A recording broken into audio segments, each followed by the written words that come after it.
Aujourd'hui, au micro de Globule Radio, nous recevons l'association Une, représentée par Iris et Clio. Merci d'avoir accepté notre invitation. Comment allez-vous à 2 semaines de votre festival ? Bonjour, Iris au micro. On est à fond. On prépare, on diffuse, on communique. On a hâte. Ouais, pareil, un peu fatigué et hâte que ça arrive. Là, on compte les jours. Là, c'est le countdown jusqu'au festival, mais on a hâte. Ouais. Et justement, avant de parler de la prochaine édition du festival Une qui se tiendra du 8 au 13 avril prochain, on rappelle que l'association Une est née d'un groupe de copines à la base de Chamonix. Votre mission reste de promouvoir l'égalité et de remettre en question les normes préétablies dans la vallée. Et Chamonix, c'est un territoire assez particulier quand même, avec vachement axé sur la performance sportive, etc. Comment il peut être le terreau du coup d'un tel projet féministe ? Pourquoi vous avez décidé de créer cette association ? Je vais répondre parce que j'étais là dès le début. En fait, c'était pendant le Covid pendant le Covid. Après le Covid, je suis désolée, je précise, quand on s'est retrouvés entre copines, on faisait des soirées et en fait, en partageant nos expériences et nos vécus, on s'est rendu compte de beaucoup de sexisme, soit les violences, soit le sexisme, on va dire, ordinaire de nos vies. Et en fait, on s'est dit, on voulait faire quelque chose, on voulait apprendre sur le féminisme, on voulait avoir plus de possibilités de partager entre d'autres femmes aussi. Et du coup, c'est pour ça qu'on s'est dit, allez, on va créer une festival féministe pour apprendre nous-mêmes sur tous les sujets autour de ça et aussi de partager ça avec les personnes avec qui on vit dans cette vallée. Donc là, c'est la 4e édition. Est-ce que vous avez vu un peu une évolution depuis la première édition, justement ? Oui, alors Clio au micro. Alors moi, j'ai rejoint Une la première année, donc je n'étais pas là au tout début lorsque l'asso a été fondé, mais j'ai fait la première édition. Et c'est vrai que on a, je pense, beaucoup grandi. Déjà, comme l'a dit Iris, on a fait ce festival pour déjà apprendre, donc nous, on a appris beaucoup de choses. Et après, effectivement, la première édition, c'était, je pense, beaucoup entre copines, entre cercles d'amis proches. Même si on avait déjà un programme qui était bien riche la première année. Et tous les ans, en fait, on essaie de changer de thématique, d'apporter des nouveaux sujets pour aussi nous, pour élargir en fait notre champ de vision sur le féminisme. Et je pense qu'on a grandi aussi bien en termes de taille, un peu tous les ans, on a de plus en plus de monde. Et aussi, les gens qui viennent sont de plus en plus différents. Je pense que la dernière année, on était vraiment l'année où on s'est rendu compte qu'aux ateliers, on avait de plus en plus de gens qu'on connaissait pas. Même parfois cette année, en fait, des ateliers où on connaissait personne, pratiquement que des personnes nouvelles. Et là, on se dit qu'on est super contente parce que on voit qu'on touche un public plus large, pas que nos cercles proches. Et puis aussi, on a grandi en termes de réputation, je pense un peu, ou en termes de légitimité dans Chamonix, avec des partenaires publics, notamment la mairie qui nous soutient toujours, et beaucoup de partenaires qui se joignent à nous et qui sont de plus en plus contents de nous accompagner et de nous soutenir. Donc on voit que on commence à s'installer comme association féministe dans la vallée de Cham. Et vous organisez chaque année un festival, et cette année, les festivités commencent le 8 avril, avec une surprise tout de même le samedi 5 avril. En quoi cette 4e édition va-t-elle se distinguer du coup des autres ? Alors, je pense qu'elle se distingue cette année parce que cette année, on a choisi... on fait toujours un peu le même format quand même. On a toujours un format avec des conférences tous les jours et avec un thème qui est un grand thème par jour et des ateliers qui sont différents ateliers tous les jours en fait pour vraiment permettre une riche diversité d'options pour tous les participants, participantes. Mais cette année, je pense qu'on a voulu avoir des thèmes un peu plus politique, si je peux dire. On s'est dit que on est une asso féministe et que notre action, elle est bien sûr politique, même si on n'est pas, nous, dans un parti politique ou politisé, mais dans un parti politique avec un bord politique affiché, mais en tout cas, nos actions et tout ce qui est en lien avec le féminisme et nos actions à Chamonix sont en lien avec le social, le politique, l'économique. Et donc, on s'est dit cette année qu'on allait faire des thèmes pour un peu commencer à réfléchir à la campagne présidentielle qui arrive aussi, au municipal, et vouloir commencer un peu à donner des clés et des outils et montrer qu'en fait, les droits des femmes et les droits des minorités, c'est aussi des choses qui sont politiques et pour lesquelles il faut s'engager. Et donc, on voulait aussi donner des pistes et des clés à nos participants, participantes cette année pour comprendre un peu plus ce qui se passe dans notre monde actuellement. Et justement, est-ce que vous pouvez nous donner un petit aperçu de la programmation et des grands moments qu'on pourra assister, les grands moments à venir cette année? Oui, je peux au moins commencer parce que le mardi 8, du coup, c'est la première journée de notre festival. On commence avec un apéro aux Maisons des Artistes et on reste sur place pour retourner un petit peu sur les bases de le féminisme et qu'est-ce que c'est, et un petit peu sur l'histoire, mais d'une manière, on va dire, un peu plus interactive. C'est pas juste une conférence. On voulait garder quelque chose de ludique pour cette première journée. Et du coup, avec Charlotte, on va faire un théâtre forum. Du coup, on fait interréagir le public sur les scénettes qui mettent en image un peu les sexismes ordinaires, on va dire. Ça va être drôle, mais on va aussi apprendre. On va donner des clés, des dates, des faits. Et ça va être suivi par de la karaoké féministe. Donc, préparez-vous de venir chanter avec nous. Ça va être vraiment très drôle. Et choisir une chanson, soit faite par une femme ou une personne de minorité de genre ou avec un thème très féministe. Donc, voilà, moi, j'ai Mylène Farmer pour moi, déjà, sans contrefaçon. Donc, ça, c'est la première journée. Après, Clio, peut-être. Ouais, après, juste pour aller un peu, pas trop dans le détail de tout le programme, mais en gros, notre grand thème cette année, c'est clair qu'on commence donc par cette journée d'ouverture pour reprendre un peu les bases. Et après, on va directement le jeudi commencer avec la lutte féministe internationale. Donc là, on va essayer d'élargir un peu notre champ de vision sur c'est quoi être une femme et féministe en dehors de la France. Ensuite, on aura une journée qui s'appelle Œstrogène mon amour, qui est sur le rapport au corps et notamment sur prendre de l'âge. Donc, on va parler de la ménopause, par exemple. Donc, on a une conférence le soir aussi au plan B avec 3 gynécologues qui vont parler du rapport à la ménopause. On aura aussi une pièce de théâtre le soir et un concert. Non, pardon, ça c'est vendredi, je me suis trompée. Et du coup, le vendredi, on aura le thème, c'est femmes et droits politiques, où là, on a invité aussi une conférencière, ce sera aussi au plan B. Et le thème, c'est on s'est battu pour les gagner, pour montrer que nos droits n'ont jamais été acquis. Par exemple, une phrase que j'ai retenue, c'est que les femmes n'ont pas le droit de vote en allant voter. Donc, il faut toujours se battre pour acquérir nos droits. Et ça, on parlera de ça dans cette soirée-là, avec du coup, le vendredi soir, le théâtre et le concert de Yumi. Au Taiko. Et le samedi, on a une journée, peut-être que je redonne à Iris parce que c'est sa journée aussi. En fait, je vais essayer de rester brève aussi, mais samedi, c'est un peu la journée où on commence tôt et on profite de toute la journée. On serait pareil aux Maisons des Artistes et on fait une mini-market avec des femmes et des personnes qui veulent montrer et vendre leurs œuvres. Et aussi, on aura la restauration sur place avec Ella.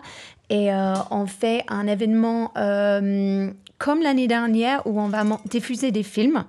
Et cette année, la thème, c'est Queer Peaks. Donc, ça veut dire qu'on va montrer les films de ski et alpinisme faits par ou pour les personnes queer.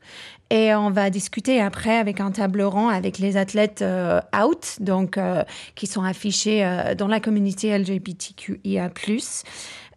Du coup, venez pour ça parce qu'il n'y a pas beaucoup de visibilité de ces personnes-là et ça touche aussi sur le genre et sur plein d'autres sujets comme le sexisme. Tout va ensemble sur ces sujets.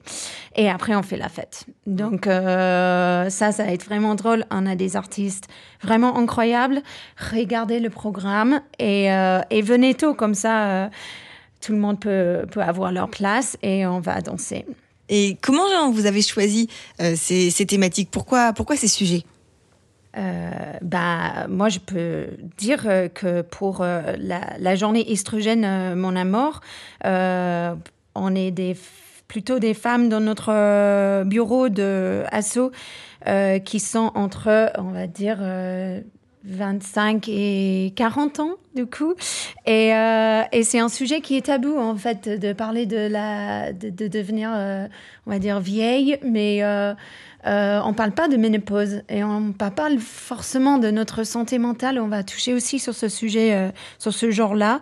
Et on veut aussi ramener ce sujet. Et j'espère qu'il va y avoir des femmes de tout âge qui vont venir parce qu'on va souvent, pour les femmes cis, passer par cette stade-là. Donc, ouais, ça c'est un des sujets. Juste un. Et après, sinon, non, en fait, c'est juste que tous les ans, nous, on se réunit un peu après le festival, on fait un débrief, et puis généralement, les thématiques, on les choisit selon notre curiosité, nous, dans l'asso. Donc, on fait un peu un tour de table, qu'est-ce qu'on n'a pas encore parlé, qu'est-ce qui est aussi selon l'actualité. On essaye de s'ancrer aussi là-dedans, d'où, du coup, le thème femmes et politique, et aussi lutte féministe internationale. Donc c'est vrai que voilà, je pense que tous les ans, on essaye de changer un peu notre catalogue et notre offre de conférences et de thèmes. Et puis c'est aussi ce que nous, on a envie de savoir. C'est selon des sensibilités personnelles dans l'asso, dans le bureau. On a un sujet qu'on a envie de creuser, qu'on a envie d'apprendre. Et voilà, du coup, on le propose. Et puis après, on essaie d'avoir des sujets qui touchent à plein de personnes différentes pour avoir le plus grand public, aussi bien en âge qu'en genre, qu'en intérêt, qu'en culture, qu'en zone géographique. Donc voilà, on essaie de vraiment élargir tous les ans et enrichir. En parlant du public, justement, on parlait des femmes, mais on est d'accord que votre événement, à qui s'adresse votre événement, finalement? À tout le monde. À tout le monde? À qui s'adresse votre événement? À tout le monde. Féminisme, c'est pour tout le monde. Voilà, s'il y a des gens qui pensent encore que le féminisme, c'est que pour les femmes, ils pourront venir du coup le premier jour pour le FAQ. Mais ouais, en fait, nous, ce qu'on veut aussi, c'est que forcément, c'est un festival et une association qui, à la base, est pour les femmes et minorités de genre, pour les soutenir et les mettre en avant. Comme l'a dit Iris, dans une ville où c'est vrai que c'est plutôt les garçons qui sont mis en avant. Encore une fois, pas tous, mais... Et le festival, par contre, est ouvert à tout le monde, à part les ateliers qui sont parfois réservés en non-mixité choisie, parce que ça fait un cadre plus safe pour les personnes. Donc là, les ateliers, d'ailleurs, on l'a pas dit, mais dans le programme, il y a plein d'ateliers tous les jours, donc n'hésitez pas à regarder le programme et à vous inscrire aux ateliers sur notre Hello Asso. Quand les ateliers sont en non-mixité choisie, on a mis à chaque fois. Sinon, nos conférences et tous nos autres événements, les concerts, les soirées sont ouverts à tout le monde. Et effectivement, nous, on veut vraiment avancer avec une société équitable et égalitaire. Donc, on prend tout le monde en compte. Et bien sûr que toutes les personnes qui se genrent comme elles veulent sont les bienvenues. Et les garçons aussi sont les bienvenus. Voilà. Ce festival, c'est donc un lieu, on a dit, de discussion, de rencontres, d'échanges. Est-ce que vous avez observé des réactions chez les participantes au fil des éditions? Il y a des changements notables, justement, dans la perception du féminisme et des inégalités de genre dans la vallée? Je peux répondre qu'au début, on a eu quand même quelques réactions, genre pourquoi vous avez l'égalité déjà, surtout à Chamonix qui est dans une sens rempli avec des gens un peu plus aisés, on va dire. Mais en fait, on pouvait répondre tout de suite parce qu'on venait de sortir de plein de discussions entre nous. On a quand même vécu le sexisme et peut-être en nous expliquant et en offrant des conférences qui sont ouvertes à tout le monde. Je pense que les gens ils se rendent compte au fur et à mesure qu'ils sont tous concernés et que d'aller vers une égalité entre les sexes et bénéfice tout le monde. Mais est-ce qu'on avait vu... On est très contente parce qu'on a vraiment une soutenue de la mairie qui a aussi augmenté. On avait fait des projets avec eux qui nous a chauffé le cœur autour du 25 novembre parce que ça montre que du coup la mairie et du coup on va dire la société de Chamonix ils se rendent compte de l'importance en fait de ce qu'on fait. Donc oui, il y a eu un changement quand même dans 4-5 ans. Ouais. Et puis c'est vrai que les gens ils nous remercient souvent aussi, donc on voit qu'il y a ça aussi, les gens qui viennent vers nous qu'on ne connaît pas. Des fois on a des personnes qu'on ne connaît pas du tout qui viennent vers nous et qui nous remercient, qui viennent aux événements, donc on sent que c'est important aussi. Et franchement, si on a une personne qui est heureuse et qui est touchée, on est content en fait. Et vous travaillez en partenariat avec d'autres associations, des groupes locaux. Quelles sont les synergies les plus intéressantes que vous avez pu créer jusqu'à présent? Est-ce que ça enrichit votre projet? Vous créez du coup avec d'autres associations? On travaille très étroitement avec les associations féministes de la vallée de Chamonix. Donc, il y a aussi la Mêlée et le Café Q qui est à Saint-Gervais. La Mêlée, c'est à Salanches. Donc, c'est les deux autres associations aussi féministes qui sont pas loin. Et donc, on travaille toujours étroitement avec elles aussi pour le festival. Sinon, on travaille avec beaucoup d'associations aussi en partenariat. On a les Amis du cinéma qui nous soutiennent tous les ans aussi. Donc, on fait un film le dimanche. C'est dans le programme aussi, on a un film dimanche. On travaille, on est toujours content que Globule Radio nous invite déjà aussi à l'antenne. Merci beaucoup Globule Radio. Et après, on est toujours soutenu par d'autres associations comme la Petite Université, comme le Butch à Butch. Je sais pas s'il y a d'autres que j'oublie en ce moment. Vas-y. Il y a aussi Bailando. Bailando pour les cours de danse qui nous fait pour la flash mob. Ouais, et une membre de notre bureau qui a aussi sa propre association, Charlotte, des théâtres. Donc, franchement, oui, on travaille avec beaucoup d'associations. Et puis, la MJC aussi, tous les ans, qui nous prête des lieux et travaille avec nous pour d'autres événements.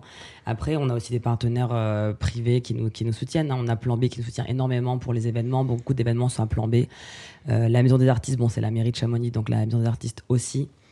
Et puis la Compagnie du Mont Blanc aussi nous soutient pour des événements. Comme vous avez vu, on a des sorties en montagne et merci à eux aussi. Et dans la vallée, justement, quels sont les prochains grands défis pour Une? Comment vous voyez l'avenir de Une là? Quelles sont les étapes de votre développement? Je pense que chacun de notre bureau peut-être aura une réponse différente de ça. Moi, je suis une personne queer qui habite dans la vallée et qui fait quand même pas mal de sport.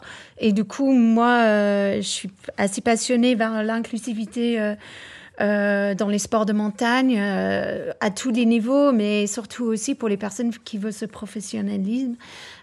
Donc, moi, il y a toujours plein d'idées pour les événements sportifs. Mais Clio, tu as une autre réponse? Non, mais c'est vrai que je pense qu'on a toutes on a tous un peu des chevaux de bataille dans l'asso, ce qui est aussi notre richesse, c'est qu'on a chacune des différents, comme tu l'as dit Iris, des différents objectifs et visions, et c'est pour ça que c'est aussi hyper intéressant. Moi, je pense qu'effectivement, l'avenir de l'association, les grands débats, ce serait qu'on n'existe plus. Comme les Restos du Cœur, j'ai envie de dire, ce serait bien si on n'était plus là, parce que du coup, ça veut dire qu'il n'y aurait plus de problème.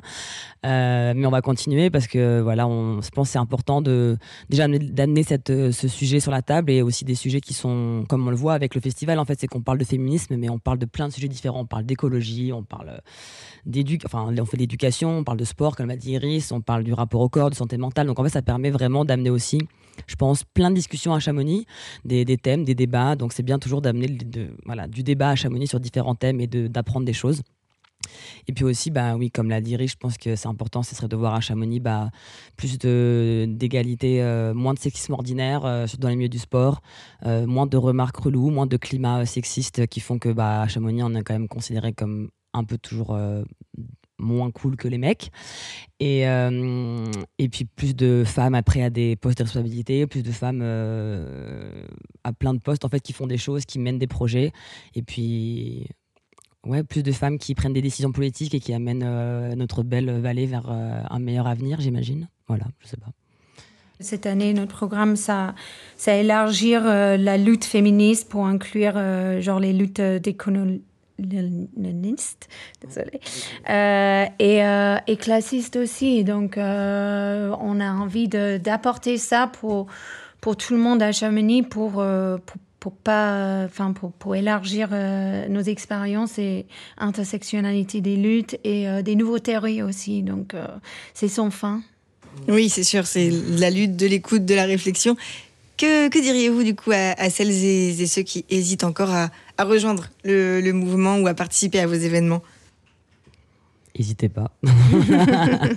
Non, franchement, je sais pas, tu veux dire un truc spécial, Iris? Non, je dirais juste venez, parce que surtout les conférences, mais aussi des ateliers, chaque lieu de rencontre quand on est plusieurs de plein de backgrounds différentes, c'est méga riche. On arrive à partager nos valeurs, nos expériences et on n'est pas obligé de se dire que je suis féministe pour venir apprendre sur le féminisme ou sur les droits des femmes ou sur les femmes dans les pays différents, etc. Donc voilà, je dirais venez. On rigole, on pleure, y a souvent des trucs très bons à manger. Voilà, non, franchement, c'est fun, ça a toujours été... Enfin, nous, on adore ce moment de l'année parce que, bon, c'est notre festival, mais c'est vrai que c'est toujours un beau moment et tout le monde est bienvenu. Ouais, on ne demande pas des prérequis pour venir à nos ateliers, franchement, c'est vraiment un moment pour venir nous rencontrer, passer du temps ensemble et voilà, on offre tout ça aussi, donc ouais, venez, n'hésitez pas. Pour conclure, quel message vous aimeriez transmettre à nos auditeuristes concernant, je sais pas, l'importance de l'engagement, de l'égalité pour un avenir justement plus égalitaire à Chamonix? Un dernier mot peut-être? C'est une question difficile. J'espère que les gens y suivent des nouvelles. Donc, dans les pays différents dans le monde, la situation de la femme est encore très compliquée. En France, les violences faites aux femmes, ils sont encore très, très présentes. Il n'y a rien qui baisse au niveau des chiffres. Donc, je suis désolée, je suis devenue un peu sérieuse, mais ça nous concerne tous. Et parlons-nous des sujets qui sont importants et on va apprendre ensemble. Ouais, moi je pense qu'il faut se battre aussi. Enfin, je pense qu'il faut rien lâcher et que comme on voit dans le climat actuel, si on peut lâcher un peu, on peut tout revenir en arrière aussi et tout ce qu'on a en ce moment de nos sociétés, même si on pense qu'elle est très bien, comme on dit, on pourrait toujours aller vers du mieux. Mais déjà tout ce qu'on a acquis aujourd'hui, on pourrait nous le reprendre. Donc il faut jamais baisser la garde, il faut continuer de se battre. Et on est plus fortes ensemble. C'est un super message. Merci beaucoup Iris et Clio d'avoir répondu présente et de vous être prêtée au jeu de l'interview. On le rappelle, le festival Une se tient du 8 au 13 avril dans la vallée de Chamonix. C'est ouvert à tous. N'hésitez pas à checker le programme et vous inscrire aux ateliers sur leur Hello Asso, leur Instagram Une-Chamonix et sur leur site internet. Belle journée à vous et encore merci les filles.